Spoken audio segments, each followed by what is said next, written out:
Hello and welcome back to the farm. Well, I had a 5-day weekend thanks to some annual leave I had to take at work, and boy oh boy did I start out with a great plan for the 5 days.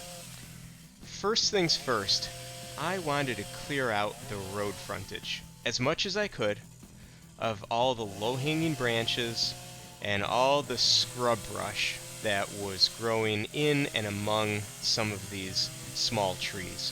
Now, as I've said from the beginning, my goal with this road frontage is to really clean it up. I want to be able to see from the road into the property through some mature maple trees. There is a lot of stuff here that is not a mature maple tree. So I wanted to get rid of most of this stuff. Boy, what a challenge. There are vines everywhere, and everything seems to be intertwined. But my trusty Echo chainsaw was up to the task, and it did a really good job of cleaning all the low-hanging branches, clearing out some of those really small saplings in between some of the more mature trees, and it even did a pretty good job of cutting through some of these loose dangling vines. Now, I didn't get all the way down to the ground with some of this stuff because I really want to come through here either with the bulldozer and try and clean out some of this area a little bit better, or try and pull some of the stuff. I'm still also trying to clear some of the trees that are down throughout the property, stuff that was cut down. Some of these trees, like the one here, was hung up on a stump, so I needed to clear one of the branches out so that I could pull with the bulldozer. As you can see, maybe a half hour worth of work really did a number. It really opened this up. Again, I got to come through here with the bulldozer and push over some of the rest of this stuff, but it's probably 100% better than it was. While I was in this area, I also drove in some neon reflective markers around my mailbox in preparation for the winter weather and the snowplows that are going to be coming by here. But once I finished that job, things went downhill pretty quick. A storm came barreling through. I took refuge in what's left of my leaky garage, and I was hoping to wait it out to get onto the bulldozer and do some work. But after about an hour of waiting, I decided to call it quits. The rain came and it went, but I looked at the radar and it looked like basically the whole rest of the day was a washout. So I got maybe an hour and a half worth of work in this morning, and that was about it. In between the storms, I had just enough time to pick up some of the stuff, and there were puddles everywhere. I was slipping and sliding in the mud. I was absolutely covered in mud on the drive home. So I wasn't too disappointed to leave the farm for the rest of the day.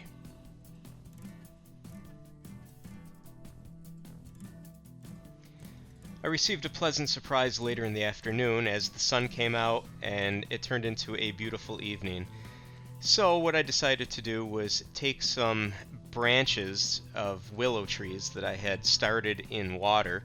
I let them root, and my intent was to bring them to the farm and plant some of these willow trees, hoping that they take root. I've done this before, and it has resulted in some great willow trees. So I walked out into the swamp, and I dug some holes, and I started planting these cuttings, coming back with a couple buckets of water and watering things. Now, I went around the back of the property because in my experience, willow trees grow really big and they grow really fast, and I didn't really want to deal with them in the front of the property that's going to be a planting field, nor did I want to deal with them on the side road. But I did take the side road to work my way around the side and the back of the swamp, and I had 5 willow trees that I wanted to plant. It was a beautiful evening, beautiful sunset, and it was a fun activity for me.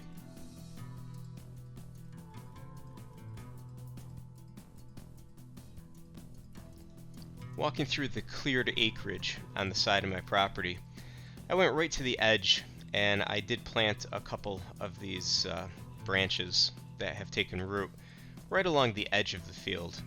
If they ever do grow up really big, it'll be something nice to look at while in the field at least. I did manage to go to my rear acreage of the property, the back pine woods. And the front part of the plantings took a little bit longer than expected, and I made it to the back part of the property. And while you can't really see it clearly in this video, the woods got dark really, really fast. I don't get creeped out or anything by being in the woods. I love being back here, but it's really dark and I'm pretty far away from anybody. And I'm always aware of the fact that there's lots of animal tracks back here. There's been sightings of bears, there's been sightings of wild cats. And while I was doing these plantings, I stopped a couple times and I looked around because I heard stuff. I heard what sounded like footsteps. And it made me keenly aware of the fact that I did not carry any protection with me when I was out here tonight. Usually when I'm on the farm, I have something with me, and tonight all I had was a small shovel and some rooted willow branches. So there was a lot of looking around over my shoulder. I tried to work fast. I planted about 3 willow tree saplings back here, and I think I picked some nice spots. From the other side of the pond, closer to the front of my property, I should be able to see the willow trees if and when they grow tall. But like I said, overall, this was just an enjoyable activity. On just this one occasion, though, I have to say I was relieved to be finding my way out of the woods back into the cleared property, because even at this point, I was still hearing sounds coming up behind me. Sounded like footsteps or some kind of something walking around back there. I didn't see anything. It was probably just my imagination, but better safe than sorry. I did find a lot of puffballs growing in the cleared field, though. Anybody like puffballs? I think these are fun. I haven't been back this way in several weeks since I cleared the second half of the road, and I was very happy to see that my relatives, whose backyards back right up to my property here, have been maintaining it for me. It looks like it's been weed whacked, some of it looks like it's been mowed. It's been kept clear, so this is just one little area of the property that seems like I don't have to worry about it because other people are taking care of it on my behalf.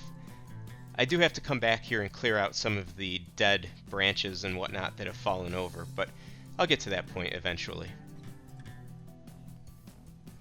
I made it back to the front of my property just in time for the end of the sunset. It was getting dark as I was driving home. And all in all, I think it was a fantastic evening. But that all changed the next morning. Things went wrong quickly. I spent 45 minutes trying to get the bulldozer pony motor started, and I could not get it. So I decided the weather was decent. I was going to dig in. This was the day that I was going to disassemble the top end of the bulldozer so that I could get to the carburetor and eventually deal with that problem. But have I mentioned how big everything is on the bulldozer and how heavy everything is? I thought it was very interesting taking the time to take the hood off and to really explore things. But when I started to disassemble things, I was in for a world of hurt. Some of the stuff is super heavy. Other parts of this hadn't been taken off in probably 20-30 years, so nothing came easy with this disassembly. But I did my best to document every step of the disassembly of this, both for my own reference and for the reference of other viewers. Plus, I thought some people just might find it interesting to see how to get to the carburetor of a pony motor on a bulldozer. And naturally, as you can see, I didn't have the proper tools with me, as usual. And this process ended up taking me 5 hours. I had to make 3 trips to my house and 1 trip to my local Harbor Freight. It took way too long to disassemble maybe 8 parts, maybe 20-something bolts. Everything hurt. Everything was a process. Everything was cramped spaces, and I couldn't get to anything down lower in the engine bay without completely removing everything above it. This is one of the reasons why I've avoided this job thus far. because in watching some other videos on YouTube, it seemed like you had to disassemble 75 pieces to get to the carburetor. Naturally, I thought, I won't have to do this. I'll be able to figure out some logical and orderly way to do it. But nope, that wasn't the case. Everything had to come off. Another thing I noticed is the diesel stack, the exhaust stack, was just sitting there. It wasn't attached to anything. It had a bolt around it, a U-bolt, but it wasn't really connected.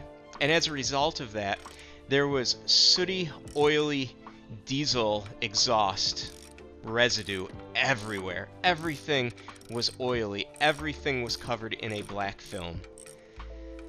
Now, while I was down here, I checked everything for leaks or for breaks or for any apparent signs of component failure in everything that I was taking off. And fortunately, I didn't really find anything. But that didn't make the process any easier.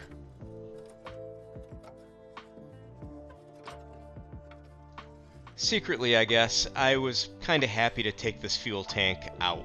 Number one, I wanted to inspect the inside of it to make sure that there weren't any pieces of the chemical lining chipping off and blocking stuff. But also, I wanted to look at that glass sediment bowl and the shutoff because I really didn't think that that was working properly. I don't think the fuel was actually getting shut off.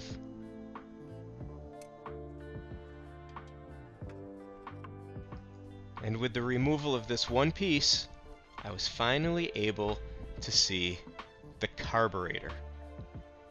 I thought I was home free, just 2 more little bolts to unscrew, and I'd be done in 5 or 10 minutes.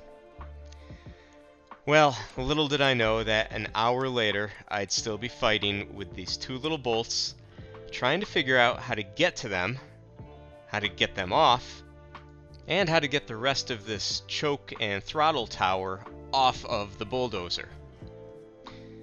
Now I know what you're saying. A spanner wrench probably would have come in handy. And yep, I'd agree with you. However, I don't have a spanner wrench. So I decided to just try and keep at it. I was beyond frustrated at this point though. Now, some of you who are mechanics may have said, why didn't you just unscrew the carb from the choke and throttle tower? And again, totally valid question. Unfortunately, up until I figured out that I could do it, I didn't know that you can do it. Boy, that would have made things a whole lot easier. But instead, I figured I would just take off the exhaust. How much harder could that be, right?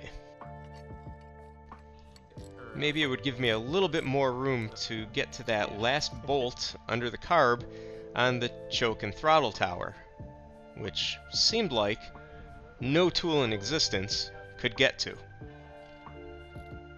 But again, we'll just continue to disassemble the exhaust.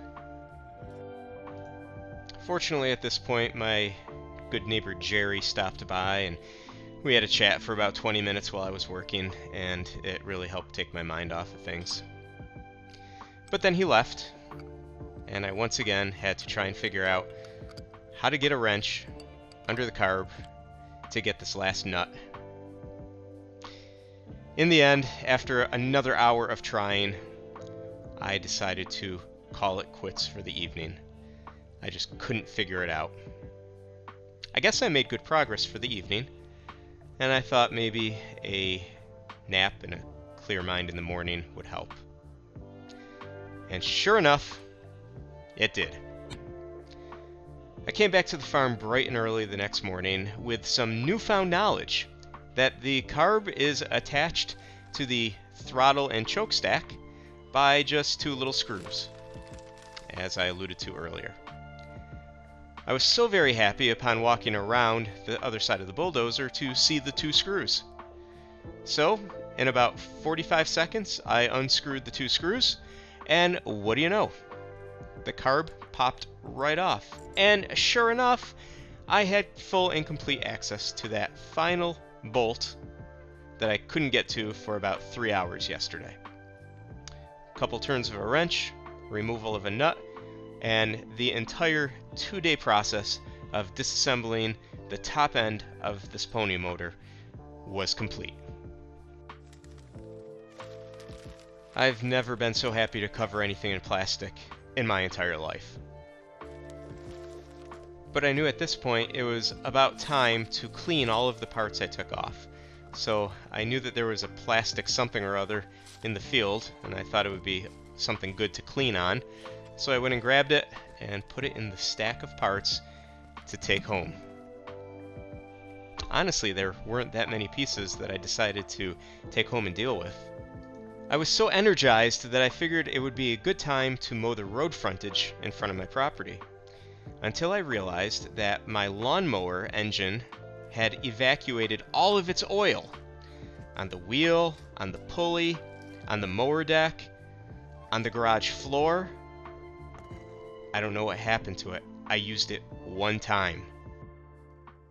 The past few days have been super stressful and annoying, so I figured I enjoyed planting the willow trees the other night so much, I decided to take a walk. This time I went down the old farmer's path. This is what leads out to the pond. It was early morning, maybe 8 o'clock. Super peaceful, quiet. There were little frogs jumping everywhere. At this point, a turtle that was sunning itself on this fallen log had jumped into the pond. I was very happy to take this time, walk through the property, see some of the pretty sights on this property, and just clear my head for a few minutes before I dove back into the tasks at hand.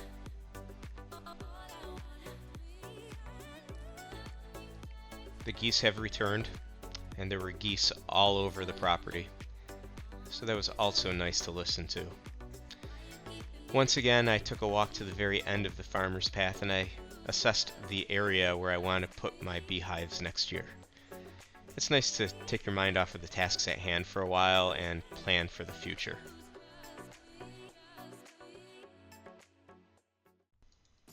I guess it's about time to start cleaning. I got all the parts back home. I stocked up on some carb cleaner and some other stuff. Sprayed everything down, and when I took the carb apart, I realized that there were some immediate problems. The float wasn't engaging, it felt stuck. So I sprayed that all out. Also, there was a lot of gunk at the bottom of the bowl of the carburetor. So I sprayed all of that out, cleaned it pretty well. I had to blow some air into some of these pieces, and I was able to free everything up. I finally assessed the fuel shutoff valve. I cleaned it, I tightened everything. I thought it would probably be good to go now if it was causing problems. But then, with everything completely shut off, I still noticed gas dripping out. So I turned it on, thinking, maybe it was reversed. Nope, that wasn't the case. So once again, I tightened it up. I shut the fuel off, and nothing. Fuel was still coming out. If I tipped the gas tank, it was a steady, constant flow of fuel, as if it was wide open. So this part is faulty. I ordered a new one off Amazon. It's amazing how much gunk was everywhere. And I know this clip is a little bit out of order from the few clips you just saw, but it's really satisfying to clean something like this that's totally coated in grease and soot and grime and dirt, mud, everything. I highly recommend it if you want something satisfying to do. I mean, I was over it in about 5 minutes, but it was still satisfying to do.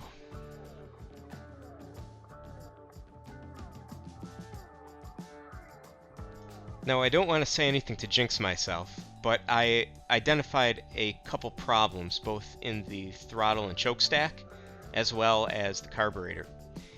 I had to spray out all of the jets on the carburetor. I cleaned all of the orifices. I took everything apart.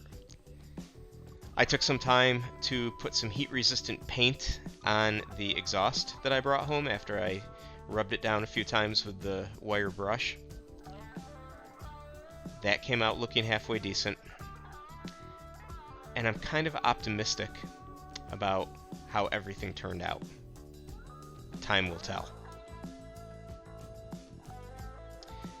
Now, one thing that I couldn't easily replace were all of the gaskets. So I figured this might be of interest to people. I needed to recreate the gaskets, so I ordered some gasket material off Amazon. I took some photos of the gaskets. I brought them into Photoshop and I reconstructed the gaskets digitally, correcting any imperfections. I compared it to the original parts, and my overall intent is to cut new gaskets that are perfectly matched to the components on a laser cutter that I have. So this was the process to recreate the gaskets digitally. Now, I did this for a series of gaskets, and you're going to see them in just a second. Overall, it took me about an hour to deal with all three of these gaskets across Adobe Photoshop, Adobe Illustrator, and then to finally export the digital files to go into my laser cutter. For no other reason than the fact that some people may find this interesting, I figured I'd show you how the gaskets get imported into the laser cutting software, and then how the laser cutter actually starts to cut. Now, of course, this is sped up a whole lot. The laser cutter is very slow, or in this case for cutting, I have it set to cut very slow, very methodical, and at a very high power. But this is cutting one of the exhaust gaskets in the exhaust gasket material. This is it at real speed.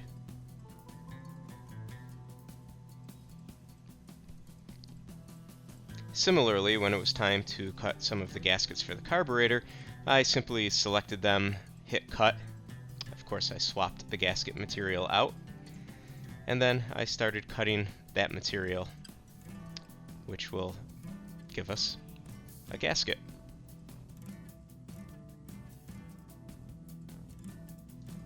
I'm a big fan of the laser cutter and using this to cut materials as well as engrave materials. As you can probably tell from the laser cutting bed, it's very well used. Now, I use this just for my own projects and experimentation, but every now and then I have an application like this where I actually need a manufactured part that doesn't really exist anymore or isn't easily found. So with this tool, I could simply make whatever I need. It's CNC, computer numerically controlled, so whatever you put into it is what you're going to get out of it. Completely precise, as you can see here when it comes time to reassemble the carburetor. Everything went together very nicely. Everything cleaned up very nicely. All the deficiencies of the carburetor, all the problems that were found, all the clogs, seem to be cleared up now. So I'm hoping that when this carburetor gets put back on the throttle and choke stack in just a minute, it'll find its way home for probably the last time. I'll have to take it off tomorrow when I put this back on the bulldozer, but that's an easy removal. But again, as you can see, these home cut gaskets, they fit perfectly, just like the originals. I'm far more confident reassembling this since I was the one that disassembled it and went through the pains of taking everything apart. I am very much looking forward to putting this all back together. I've worked on this project here and there throughout the week, and as you can tell, everything looks good. Everything is cleaned. Hopefully all the clogs were broken free, and everything is put back. All my new parts from Amazon came in. And quite simply, I'm looking forward to putting the bulldozer back together. So that's it for this video. I hope you've enjoyed it. Thanks for watching, and we'll see you on the next video, hopefully with a bulldozer being put back together.